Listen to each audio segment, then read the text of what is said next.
In April 1982, an invasion by Argentina provoked one of the most ambitious military undertakings in British history.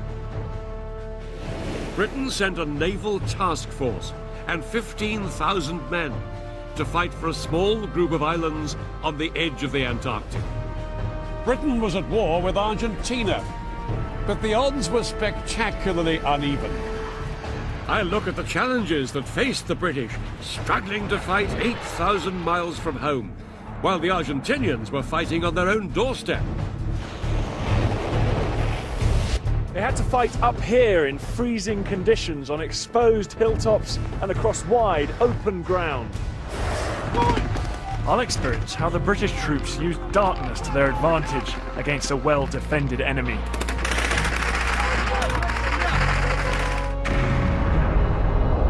It was one of the most improbable conflicts ever.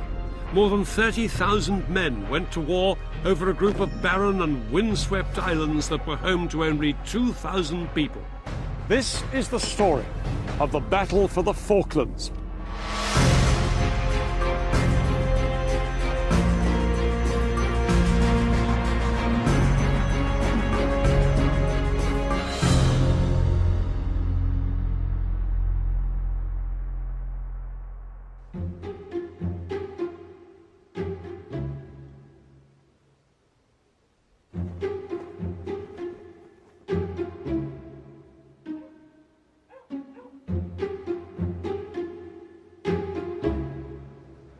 This may look like a sleepy little seaside town somewhere in the British Isles. In fact, the United Kingdom is 8,000 miles away. These are the Falkland Islands, a remote British territory in the South Atlantic. The nearest mainland is Argentina, just 400 miles to the west. Life for the 2,500 people who live here is isolated, hardy and undisturbed. But in April 1982, all that changed, when these islands became the setting for the last invasion of British territory.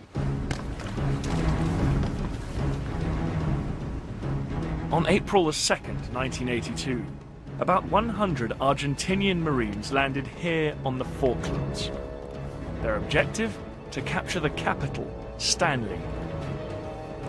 They were the advance party. There were 2,000 more men on their way, but the job of these Marines was to seize the town and force the British governor of the islands to surrender. Soon, the extraordinary news of the Argentinian invasion hit bulletins across the world.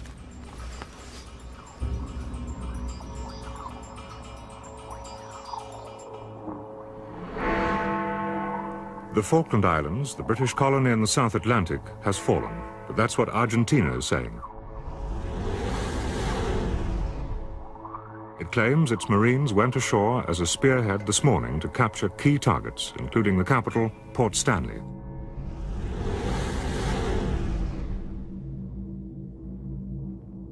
The islands were defended by just 69 Royal Marines, and the invading Argentinians in their hundreds overwhelmed this tiny force.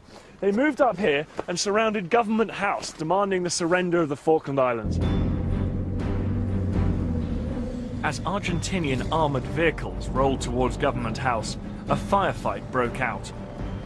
Trapped inside, the British governor, Rex Hunt, broadcast a defiant message on the local radio station. They've got us well and truly pinned down, but they're not trying to attack. They're not surrendering to the bloody arches, certainly not. The invasion of the Falklands transformed a long-running dispute between Britain and Argentina into a major international crisis.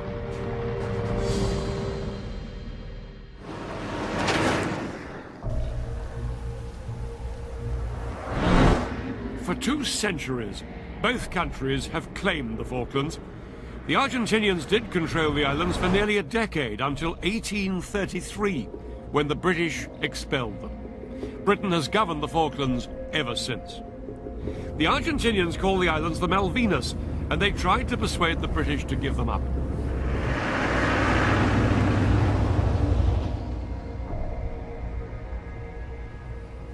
Britain had long considered handing over this small relic of empire to Argentina, But the Falkland Islanders liked their British identity and didn't want to give it up. It became clear to the British government that overriding the wishes of the islanders was out of the question. The people here wanted the islands to stay British sovereign territory. This made agreement between Britain and Argentina almost impossible. Talks got nowhere, and the future of the Falkland Islands remained in an uneasy deadlock. But in 1981, a new military government seized power in Argentina. At its head was the army commander, General Leopoldo Galtieri. His regime was a rule of terror, and the country's economy was collapsing. He badly needed to find a cause that would win his government popularity.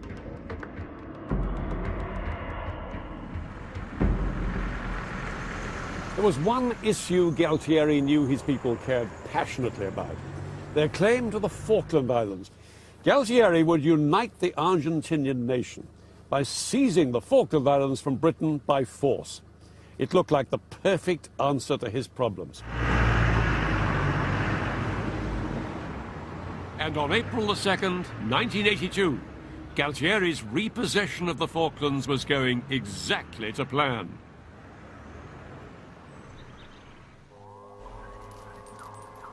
Within hours of landing, hundreds of Argentinian troops were all over Stanley. They had even seized the radio station. Just a minute. If you take the gun out of my back, I'm going to transmit that to you. If you take the gun away. The governor, Rex Hunt, had little choice but to surrender. He broadcast a final message to the islanders from Government House. It's probably the last message I'll be able to give you. I wish you all the best of luck, and rest assured that the British will be back. The governor and the Royal Marines were escorted off the islands and sent back to Britain. The civilians were left wondering what would happen next. We heard these tremendous bangs on the back door and there were shouts for us to come out. We had to go out and sit in the yard. And this Argentine was there with a machine gun trained on us. Mum thought we were going to be shot. 8,000 miles from Britain, the islanders were left unprotected and isolated.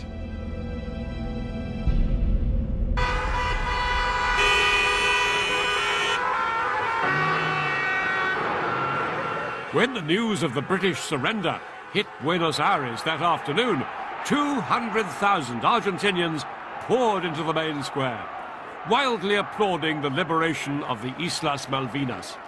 Galtieri's plan had worked. As the crowd celebrated, Galtieri was confident that Britain would not react. He assumed that because the distant Falklands was hardly a vital British interest, Britain would not fight for them. But Galtieri was making one crucial error.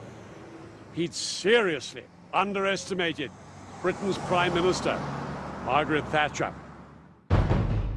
In 1982, Britain's first female Prime Minister was governing a country in trouble. Britain was in recession. Unemployment had just passed the 3 million mark, and there'd been some of the worst rioting of the 20th century. But Thatcher was a formidable character. She knew that to hesitate could spell doom for her unpopular government. She summoned Parliament and gave a defiant response to Argentina's invasion. We are here because for the first time for many years, British sovereign territory has been invaded by a foreign power. The government has now decided that a large task force will sail as soon as all preparations are complete. HMS Invincible will be in the lead and will leave port on Monday.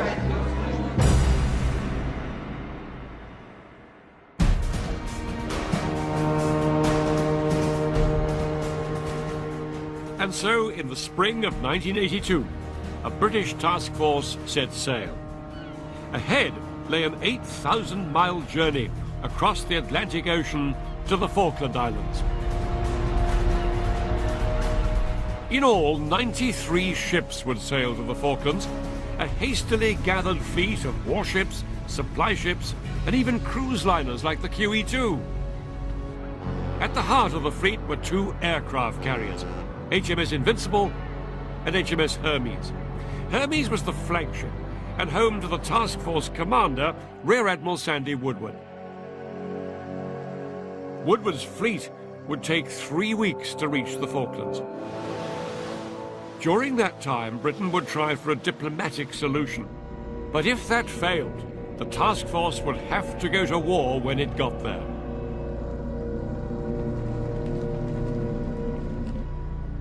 By April the 17th, the first wave of the task force had sailed right down into the South Atlantic and was just off Ascension Island, the nearest British base to the Falklands. There was still another 3,500 miles to the Falkland Islands themselves. The ships were in two groups. To the south was Woodward's naval fleet. This was the advance party, made up of two aircraft carriers and fighting ships that would battle for the control of the air and the sea around the Falkland Islands. Once they had gained air superiority, then the men carried in the second group of ships would launch an amphibious landing. The only way to win back the Falklands would be to have troops fighting on the ground there. As the fleet sailed south, United Nations and US diplomats tried for a peaceful settlement. But by April the 30th, any hope of a diplomatic solution evaporated. Neither side would back down. Neither Britain nor Argentina had officially declared war, but now war seemed inevitable.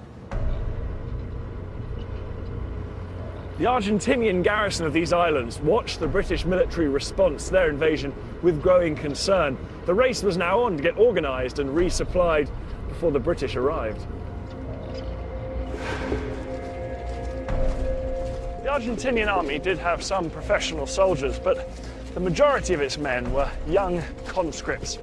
To strengthen its forces, the army recalled reservists, more experienced men who could stiffen the ranks of those who'd just begun their military service. My commanding officer came on the radio at 4 o'clock in the morning and told me to wake up all the men. We had to be in the Malvinas in 36 hours. You could see that the soldiers felt very proud. By the end of April, there were 13,000 Argentinian troops on the islands, and with them, their new commander. The man in charge was Brigadier General Mario Menendez. Menendez was a tough soldier who'd made his name fighting rebels in remote parts of Argentina. He was quickly sworn in as the new governor of the Falklands. His first task was to prepare his defenses. Strategically, Menendez's position was strong.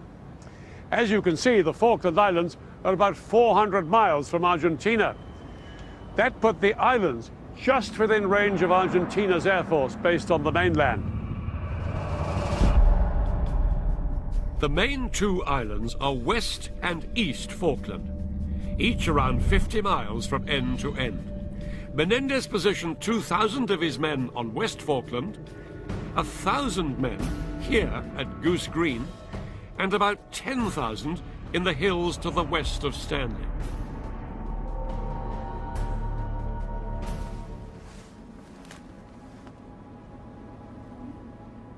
These hills were the Argentinians' last line of defense. But Menendez hoped his ground troops wouldn't have to fight at all. He planned to neutralize the British task force out at sea before they had a chance to set foot on land.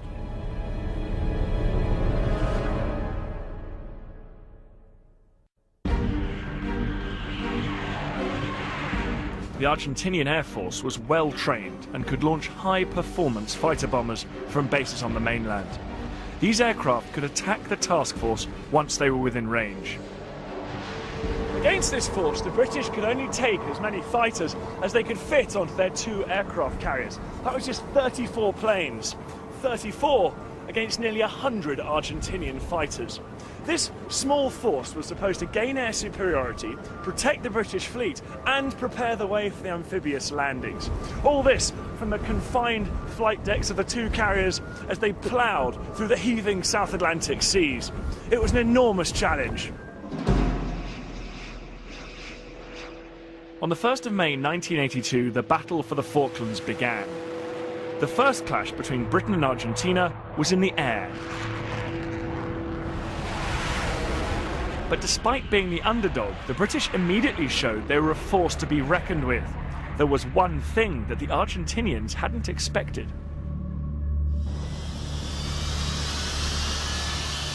Britain's latest acquisition, the Sea Harrier.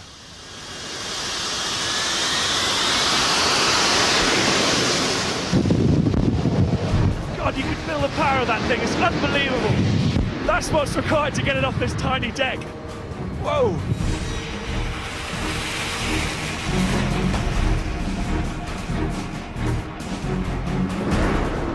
This aircraft was brand new, untested in combat when it was sent to the Falklands.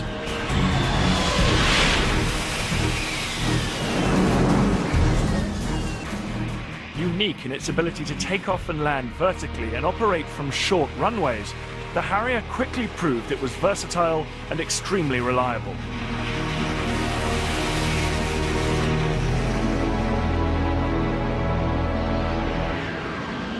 And the Harrier had another killer advantage. It was armed with the latest air-to-air heat-seeking missile called Sidewinder. 4 Argentinian aircraft were shot down on the first day by Sidewinder. Another 15 would follow. The British seemed to be smashing the Argentinian Air Force, but they could only maintain their advantage in the air while their ships below remained safe.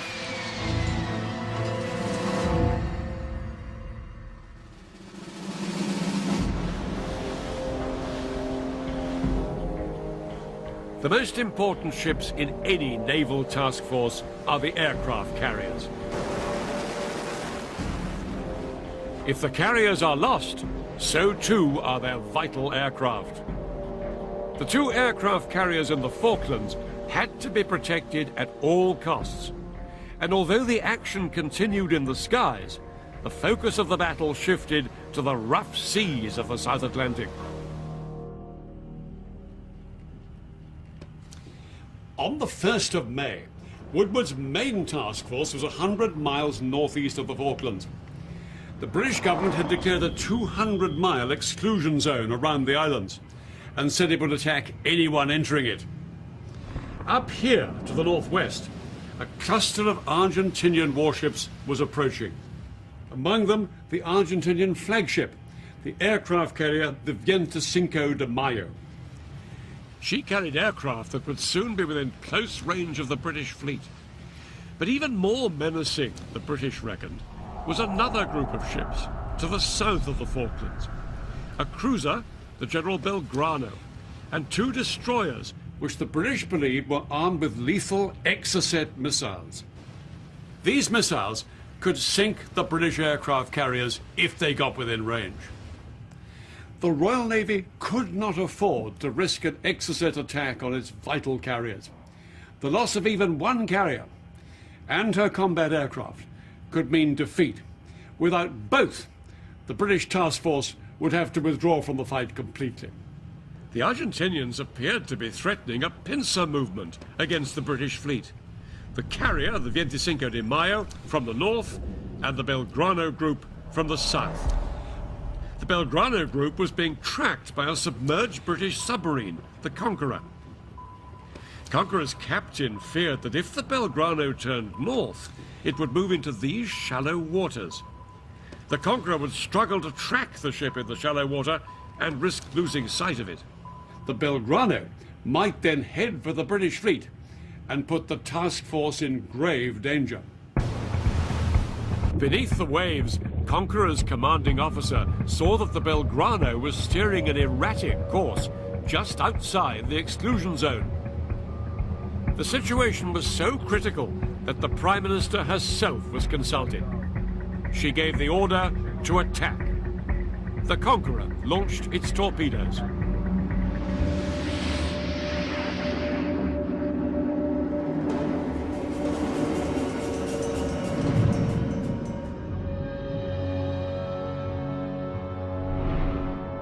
There were masses of injured men.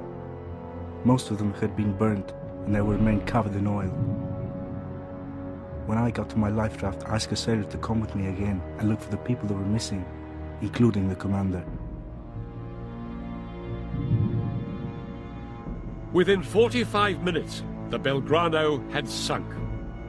Immediately, the entire Argentinian navy, fearful of further submarine attacks, turned round and headed home. The British had scored a huge military success, and Galtieri's plan seemed to be faltering. But he was still able to unleash the weapon the British feared most. The Argentinians had recently bought 5 air-launched exocets. These half-ton missiles could seek out and destroy a ship from over 30 miles away.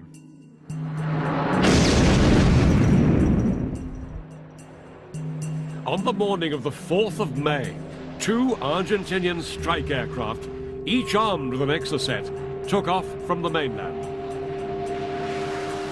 On that particular day in 1982, Woodward posted 3 ships like this as his front line of defense.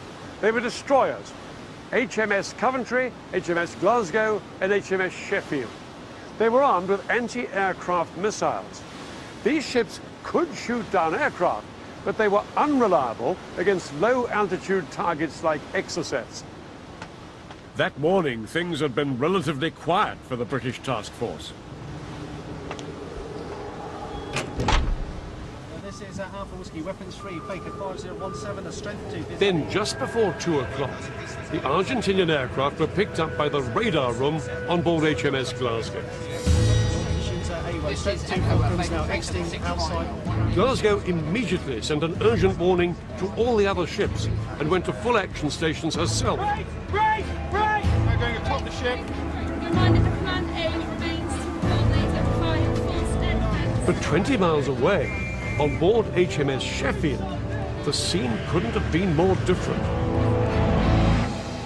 Here, the ops room wasn't fully manned, and only part of the message from the Glasgow was picked up. But it was worse than that. At that exact moment, HMS Sheffield was using its satellite equipment to send a message back to Britain, and that blocked its radar. The Sheffield couldn't see the Argentinian aircraft approaching. Aircraft now turning inbound at red 100.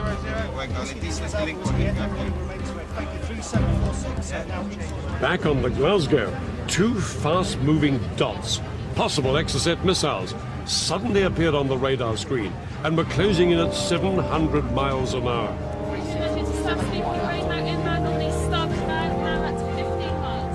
With a mixture of relief and horror, the captain of the Glasgow realized that the missiles were headed not for them, but straight for the Sheffield.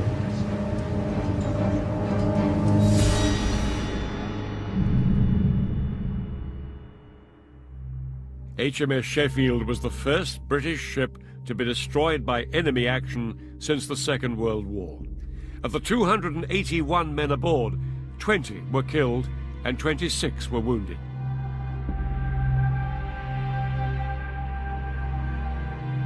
Blood had now been shed on both sides of the conflict.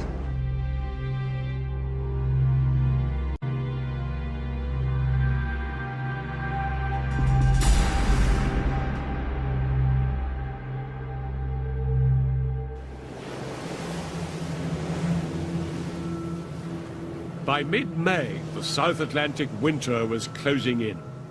Some Harriers had been lost in combat, and now the bad weather was beginning to hinder the pilots. The success of the British plan relied on having complete control of the air to provide cover for landing the ground troops. But the British didn't have that cover, and now time was running out. It was politically unthinkable to abandon the operation now. They would have to take the huge risk of putting in the ground troops without total air cover.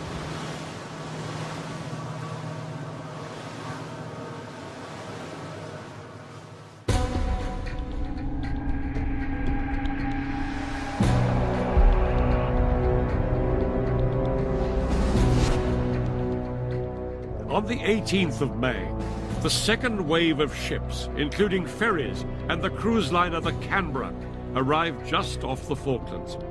On board was the amphibious landing force. The 3,000 men were a mixture of Royal Marine commandos and Army paratroopers. And they were led by Brigadier Julian Thompson. Thompson was an experienced commander. He knew that his troops were vulnerable without air superiority. But the pressure of time meant the landings had to go ahead. The British had looked at all the landing site options on both West and East Falkland. Since Stanley over here was their ultimate target, it made sense to land here on East Falkland. They plumped for this natural harbour here at San Carlos Bay. It would be out of range of enemy artillery and was only very lightly defended. A great advantage for any amphibious landing. And here I am with San Carlos Bay behind me. And that's where the British landing force came in. These hills also offered Thompson's men and ships some protection against low-level air attack. But there was one problem with this landing site. It was a long way from San Carlos here, across to the spot where Thompson knew the decisive battle would be fought, here in the strongly defended mountains just west of Stanley. Between the two was 50 miles of difficult country. Thompson planned to move his landing force right across the island with a shipment of helicopters that were due to arrive any day. But now, the priority was to get his men on dry land as soon as possible.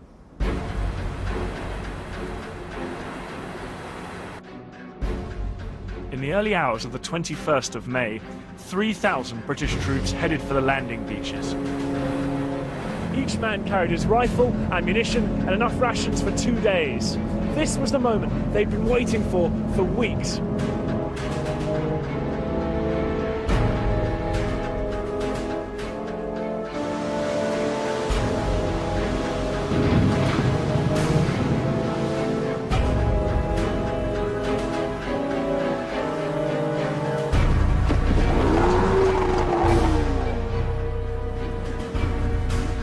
Once ashore, the British troops made their way up into the hills and dug themselves into strong positions.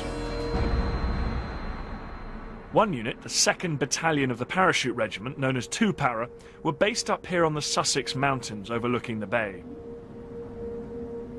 It was just a question of time before the Argentinians arrived. The men braced themselves for an air attack. Then, at 10:30, all hell broke loose.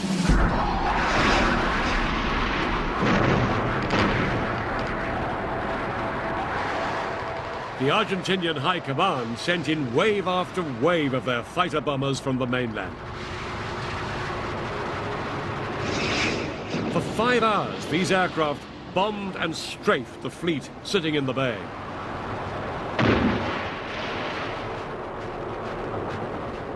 The surrounding hills made it almost impossible for the ship's radars to detect the enemy aircraft. So the British were unable to get a fix on the attacking planes until it was too late. From these positions up here, the Paras had a grandstand view of the action in the bay. All their supplies for the land campaign were still being unloaded from those ships coming under attack. The Paras had to watch helplessly as their lifeline was under fire. By the end of the day, 5 British warships were hit, and one ship, HMS Ardent, was sinking. And the attacks continued on the next day.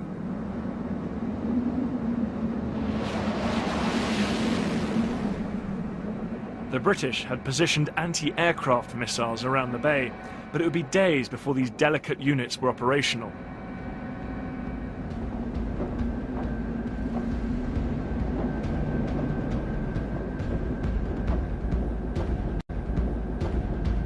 On the water, the men had resorted to strapping machine guns onto the ship's rails in a desperate attempt to hit the low-flying Argentinian jets. More conventional anti-aircraft guns, some operated by sailors as young as 17, did score a few successes. But all these efforts did little to blunt the relentless onslaught of the Argentinian Air Force.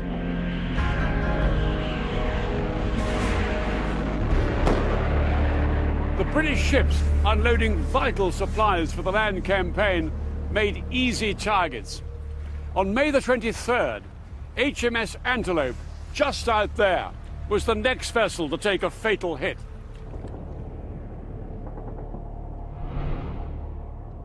We watched with lumps in our throats as Antelope raged with fire and finally sank.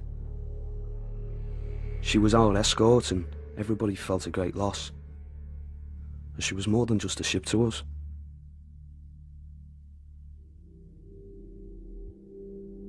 In 4 days, 8 British ships were damaged and 2 sunk.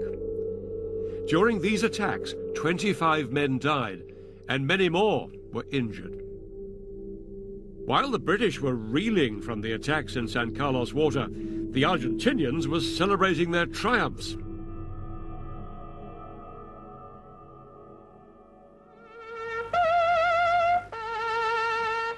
On the 25th of May, it was Argentina's National Day, a day of patriotic ceremony.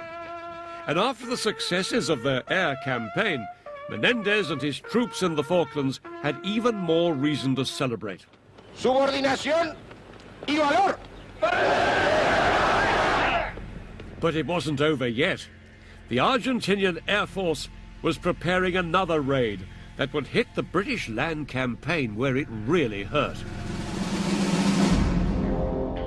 A massive container ship, the Atlantic Conveyor, had just arrived from Britain. She was loaded with thousands of tons of supplies, but more importantly, the helicopters needed by the British forces to get them to Stanley. She was preparing to go into San Carlos that night. At 3:36 p.m. on the 25th of May, 2 Argentinian aircraft flying from the mainland picked up the British carrier group just off East Falkland. Once in range, they released their exocets. The missiles locked on to 2 frigates. The ships fired up metal foil to confuse the missiles' radar, and the exocets veered away. But then they found another target, the defenseless Atlantic Conveyor.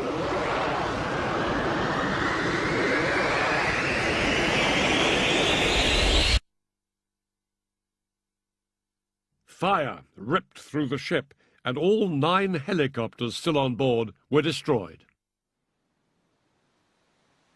Thompson was relying on them to carry his men across East Falkland to Stanley. At one stroke, most of his transport had now disappeared. Margaret Thatcher wanted Stanley back in British hands quickly, but the main British force was still 50 miles away.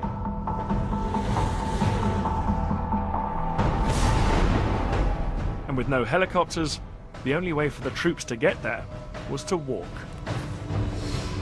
The Marines called it yomping, and this was to be one of the classic yomps of all time.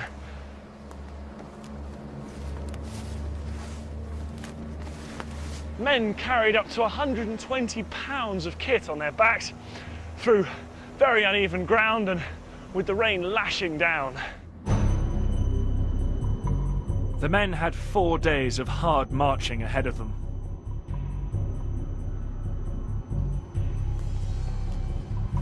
And at the end of this slog, they would have to fight a battle. The British main force of 2,000 men were on the move to Stanley. But one unit of around 500 men was going in a completely different direction. The men of Tupara weren't heading east towards Stanley, they were heading south towards a settlement that was heavily garrisoned by Argentinian troops. They had been ordered to win a quick and morale-boosting victory, but the battle that lay ahead of them wouldn't go as planned. The name of the settlement was Goose Green.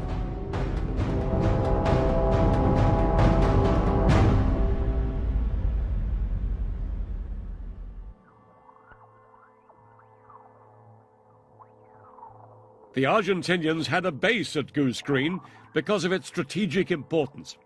It's on a narrow strip of land, just 5 miles long by a mile wide. So the Argentinians had stationed an infantry regiment here, centered around a small, grassy airstrip. This is Goose Green settlement, and San Carlos is beyond those mountains, way over the distance there. Here's Goose Green on the map case. Aware of the British landing at San Carlos, the Argentinians reinforced their garrison here at Goose Green, fearing an attack from the north. Ready for a British assault, all they could do now was wait. The man in command of 2 Para was Colonel H. Jones. Known as H to his men, he was brave but impulsive, and he believed in leading from the front. Jones knew Goose Green would be a formidable target, and he drew up a detailed battle plan. The ground at Goose Green was wide open and featureless, offering little protection. Jones's objectives were the airstrip and the settlement of Goose Green held by the Argentinians. 2 Para was split into several companies. They would fight their way south in the dark and then close in on the airfield. Then they would take the settlement in daylight. But the Argentinians held a strong position on the high ground of Darwin Hill.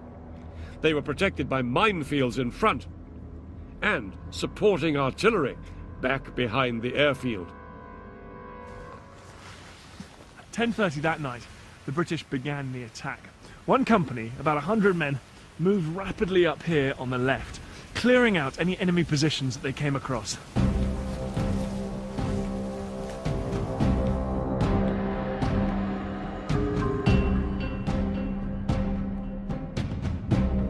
Two Para were making good progress until they reached this spot on the north side of Darwin Hill. This was the point at which Colonel H. Jones's plan started to go badly wrong. One company were pinned down there by fire from well-placed machine guns up on the hill.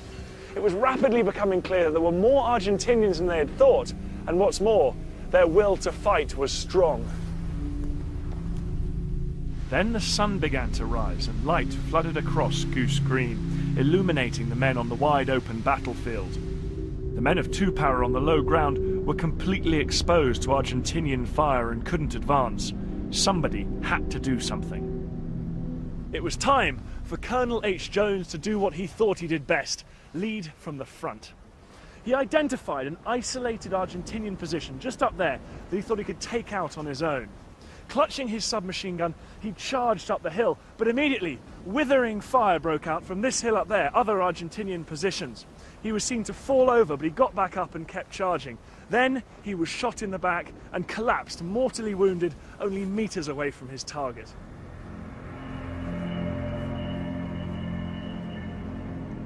This memorial marks where Jones fell. As their commanding officer lay dying, it now fell to the second in command, Major Chris Keeble, to lead the men. 2 Para were pinned down out in the open, and they were still a mile short of their objective, the airstrip at Goose Green. This was 2 Para's position. This is where they were pinned down by heavy fire coming from the Argentinians dug in along this ridge. Keeble decided that rather than risk more losses, he'd bring heavy fire down on the Argentinian defences on the ridge. While this was happening, 2 of his other companies moved around to the west to bring pressure on the Argentinians' flank. Slowly, 2 Para pushed forward as Argentinian fighter bombers hit them from the air. Then their luck turned, and they got their first air support of the fight. 2 Harriers swept over the battle and dropped cluster bombs on the Argentinian artillery positions. After 14 hours of intense fighting, the Para's steady progress saw them closing in on the Argentinians. But they'd taken a lot of casualties, and they were utterly exhausted. That night, Keeble decided on a cunning ploy to try and bluff the Argentinians into an early surrender. He sent a letter to the Argentinian commander.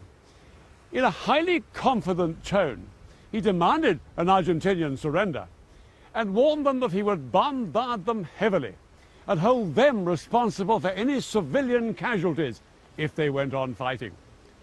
Amazingly, the gamble worked. The Argentinians agreed to surrender.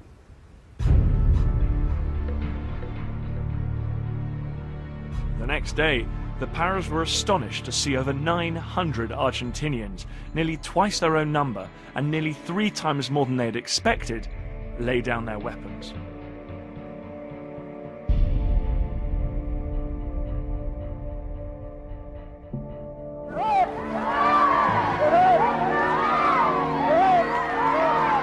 After 6 weeks under Argentinian occupation, Goose Green was back in British hands, and the soldiers of Para were heroes. But the battle for this tiny place had come at a huge cost. Lieutenant Colonel Jones, Captain Wood, Captain James, Lieutenant Barry, Corporal Hardman, Corporal Sullivan. More than 70 soldiers were dead, 16 British and over 50 Argentinians. Lance Corporal Smith, Lance Corporal Bingley. What had begun as a quick raid to seize back the airstrip and liberate the community had turned into a bloody battle in the struggle for the Falkland Islands. The British had won the first round of their land campaign against all the odds. But ahead of them still was the battle to regain Stanley.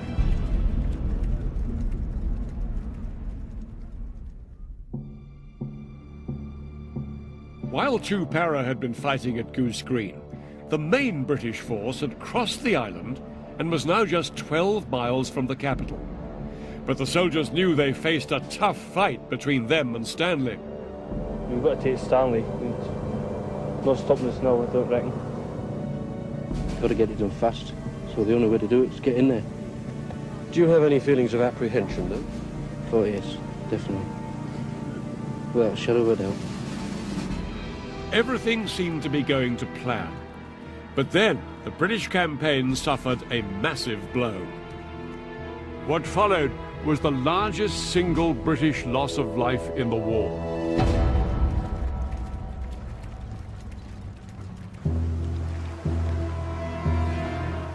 Just a few miles away from the troops, 2 landing ships, Sir Galahad and Sir Tristram, were anchored just off this bay. They were packed with nearly 500 troops, reinforcements for the assault on Stanley. These ships should have been offloaded under cover of darkness, but a series of delays and misunderstandings meant they were still here when the sun came up. The Argentinians spotted the ships and called in their air force from the mainland. 2 Argentinian fighter bombers swept in on a deadly bombing run. They caught both ships in broad daylight, packed with troops and ammunition.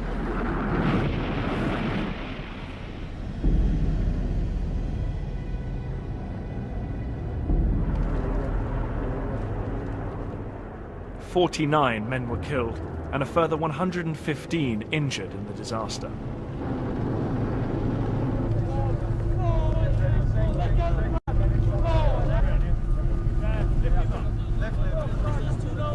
But this British tragedy was a significant morale boost for the Argentinians. Menendez was told that 900 British had died, and he now expected a slackening in the British momentum. But he was in for a rude shock. 9 days after the landings at San Carlos, a senior commander, Major General Jeremy Moore, took overall control of the British land campaign. Undeterred by the Argentinian air attacks, Moore moved around 9,000 troops into position near the hills surrounding Stanley. The battle for Stanley was about to begin. Here's Mount Kent, where we are now. Heavy Argentinian forces lay between Moore here and the capital. He would attack in 2 stages, on 2 separate nights. On the first night, his offensive would sweep from north to south, a 3-pronged attack on the Argentinians. Moore planned to take this outer ring of hills, the largest of which was Mount Longdon in the north here. On the second night, the British would assault another ring of hills nearer Stanley, centred here on Mount Tumbledown. Success would leave them just 2 miles from Stanley. The first targets were the Argentinian troops dug in all over Mount Longdon. Mount Longdon is a natural fortress. Over 500 feet at its highest point, it dominates the surrounding moorland. For the British forces, this was a dangerous place to attack. And after their experiences at Goose Green, they didn't want their troops caught advancing in the open terrain in daylight. So they made a key decision. All the battles to retake Stanley would be fought at night. Night fighting is a highly effective strategy. Every soldier in the British forces has to be as good at fighting in the dark as in daylight. I joined the British Army on a training exercise to experience what it's like.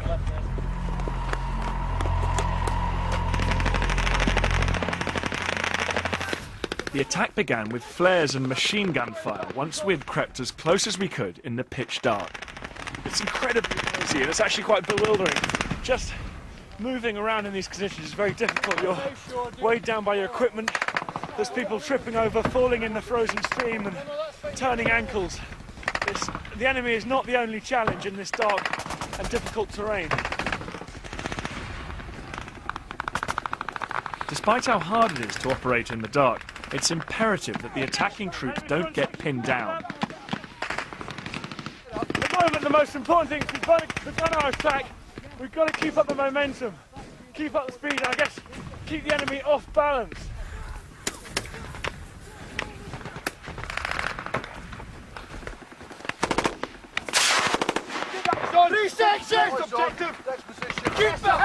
We're about to go over this rise now, and interestingly, the commander here is constantly telling everyone what's going on in the rest of the battlefield. Even though it's only 50 or 100 metres away, it's very confusing in the dark. We can just hear firing and lots of shouting.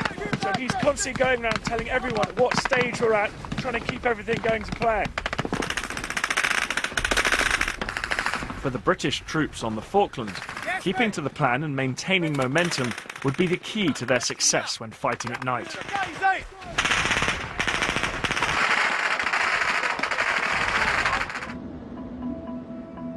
At 8 p.m. on the 11th of June, the British forces began their attack on Mount Longdon.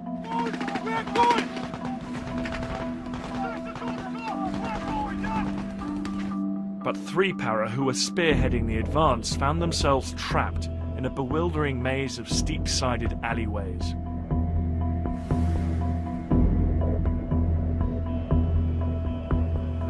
These narrow gullies here channeled the men into the killing grounds of the Argentinian machine gunners and snipers up above. Then grenades were rolled down in amongst them. One officer compared it to like being stuck in a bowling alley. The grenades, they were just bouncing down the side of the rock face. We thought there were rocks falling, till the first one exploded. Despite mounting casualties, the men pushed forward. One sergeant, Ian Mackay, dashed up a slope and knocked out a stubborn Argentinian position. He was killed, but later awarded the Victoria Cross.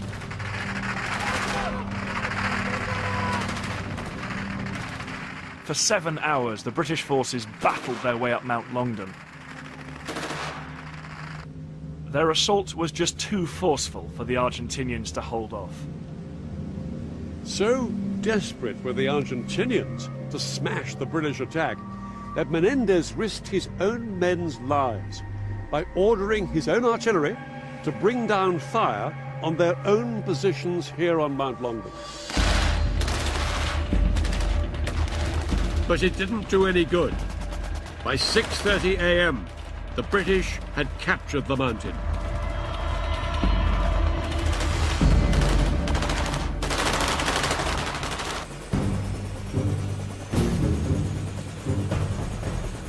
As day broke, the British brought in the dead and injured from both sides. Most of the Argentinian casualties and prisoners were conscript soldiers, young men drafted into the army. While these soldiers had fought well, Many of them were worn down by the conditions before the battle had begun. Some of them were even captured in their positions, like this one, huddled up in their sleeping bags trying to escape the battle and the cold. I am tired, cold, unhappy. I swear that I can't take it anymore, even though this is my duty as a man and a soldier of the fatherland. Although this had been a bloody battle for both sides, the British attacks had taken all the high ground they'd planned to on the first night. But another night's fighting still lay ahead. Of the remaining mountains that had to be captured on the second night, by far the most vital was that one over there. That's Tumbledown, the last major obstacle between the British and Stanley. The men charged with recapturing Tumbledown were the 2nd Battalion of the Scots Guards. Just 8 weeks earlier, they'd been on ceremonial duties like guarding Buckingham Palace. This would be the first experience of war for many of them, and they now had to confront perhaps the toughest target of the campaign.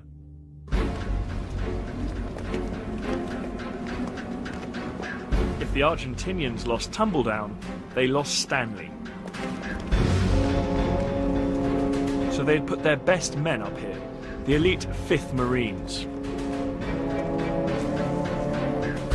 700 heavily armed crack troops were dug into the protected positions in the caves and rocks high on the mountain.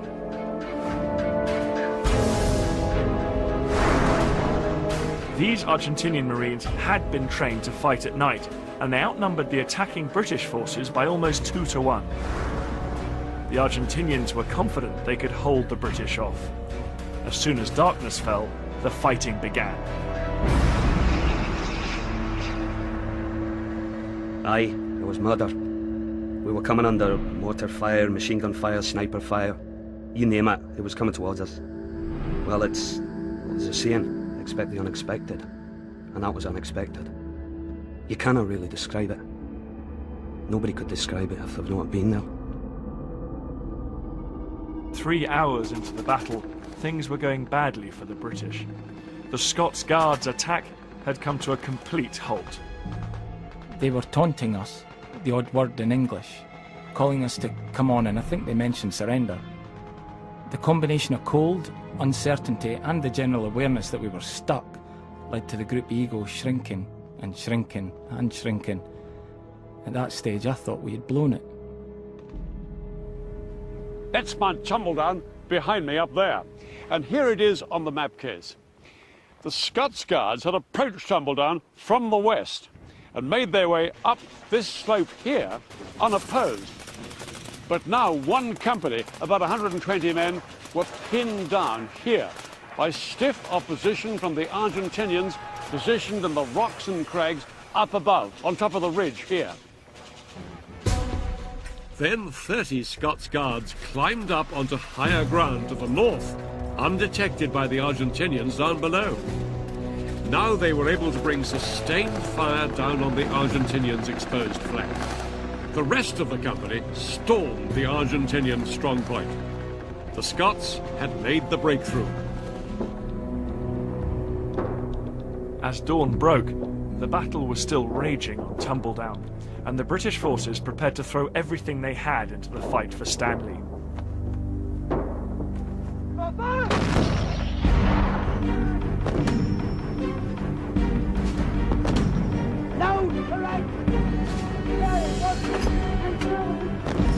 They hammered the remaining enemy positions in a final all-out bombardment.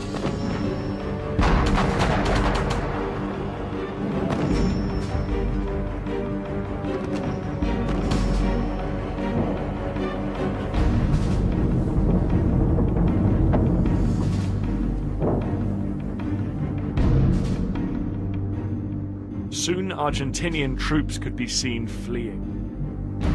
The British troops had effectively destroyed their enemy's will to fight, and the Argentinians retreated, flooding back into Stanley in their hundreds. The Argentinian resistance was crumbling.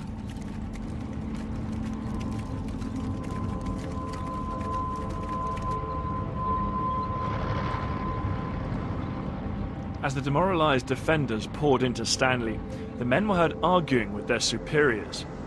Discipline among the Argentinian troops was breaking down.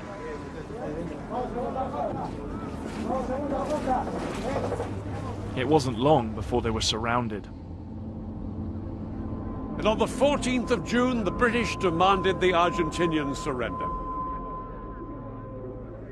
Realizing that he had little choice, Menendez accepted.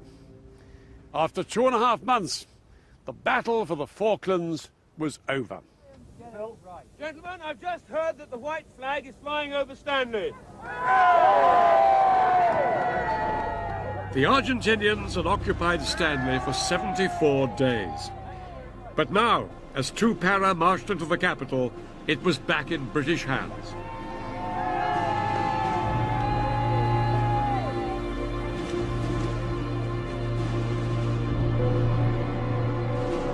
A month later, the first British troops arrived back home to jubilant celebrations. This victory had given people a renewed sense of pride in their country and a feeling that Britain could lift itself out of its recent decline. And riding on the crest of this success was Margaret Thatcher. Within a year, she won the general election with a resounding majority. The Iron Lady had cemented her position as a major world leader. In Argentina, the news of the surrender was taken very badly. Far from uniting the people, the war had left the Argentinians furious at the army and the government.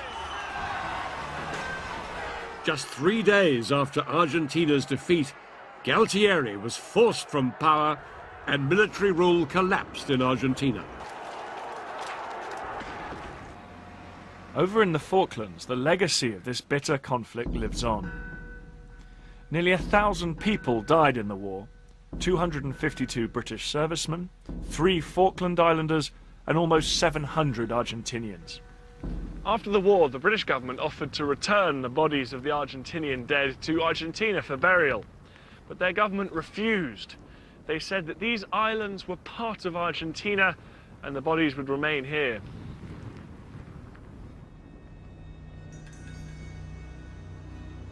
For the Falkland Islanders, these graves are a daily reminder that Argentina refuses to drop its claim to their homeland.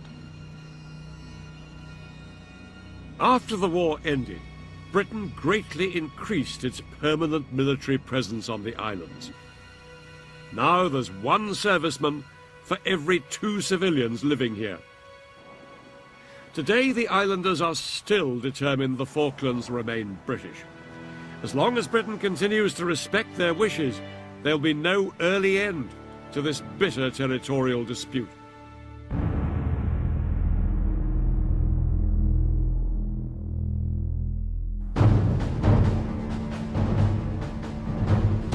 Next time, in 1991, Kuwait was at the center of the last major war of the 20th century. Saddam Hussein's Iraq had invaded, leading to a battle unlike anything seen before. I'll be getting to grips with some of the challenges faced by the men and women on the front line. And I'm going to be explaining the tactics of a war dominated by cutting-edge technology. It was called Operation Desert Storm, the battle for Kuwait. Both countries have claimed the Falklands. The Argentinians did control the islands for nearly a decade, until 1833, when the British expelled them. Britain has governed the Falklands ever since. The Argentinians call the islands the Malvinas, and they tried to persuade the British to give them up.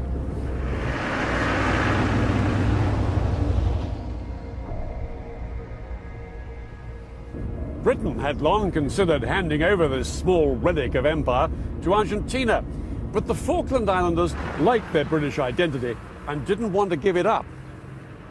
It became clear to the British government that overriding the wishes of the islanders was out of the question. The people here wanted the islands to stay British sovereign territory. This made agreement between Britain and Argentina almost impossible. Talks got nowhere, and the future of the Falkland Islands remained in an uneasy deadlock. But in 1981, a new military government seized power in Argentina. At it. It was one of the most improbable conflicts ever. More than 30,000 men went to war over a group of barren and windswept islands that were home to only 2,000 people. This is the story of the battle for the Falklands.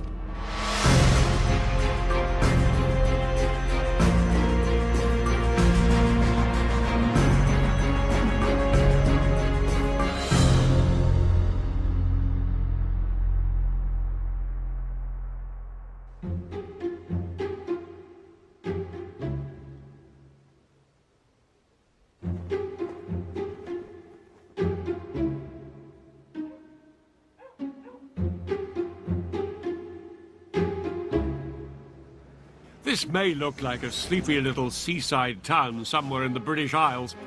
In fact, the United Kingdom is 8,000 miles away. These are the Falkland Islands, a remote British territory in the South Atlantic. The nearest mainland is Argentina.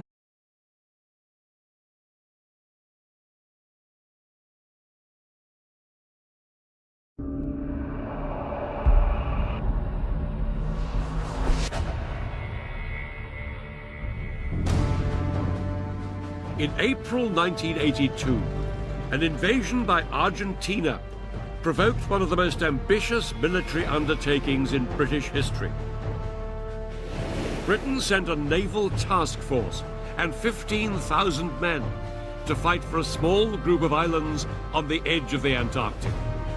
Britain was at war with Argentina, but the odds were spectacularly uneven. I look at the challenges that faced the British, struggling to fight 8,000 miles from home, while the Argentinians were fighting on their own doorstep. They had to fight up here in freezing conditions on exposed hilltops and across wide, open ground. I'll experience how the British troops used darkness to their advantage against a well-defended enemy. Argentina, just 400 miles to the west. Life for the 2,500 people who live here is isolated, hardy, and undisturbed. But in April 1982, all that changed, when these islands became the setting for the last invasion of British territory. On April 2nd, 1982, about 100 Argentinian Marines landed here on the Falklands. Their objective? To capture the capital, Stanley. They were the advance party. There were 2,000 more men on their way, but the job of these Marines was to seize the town and force the British governor of the islands to surrender. Soon, the extraordinary news of the Argentinian invasion hit bulletins across the world.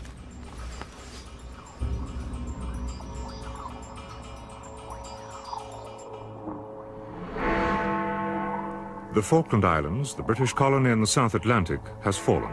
But that's what Argentina is saying.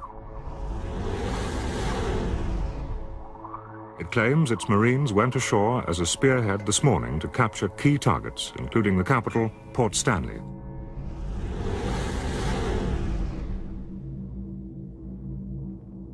The islands were defended by just 69 Royal Marines, and the invading Argentinians in their hundreds overwhelmed this tiny force.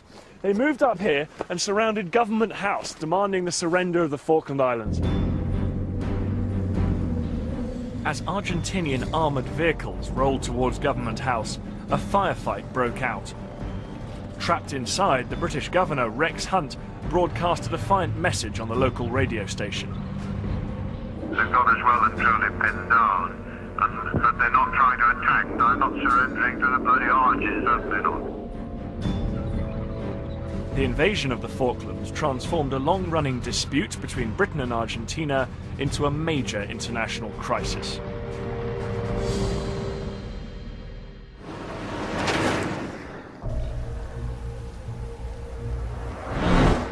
For 2 centuries,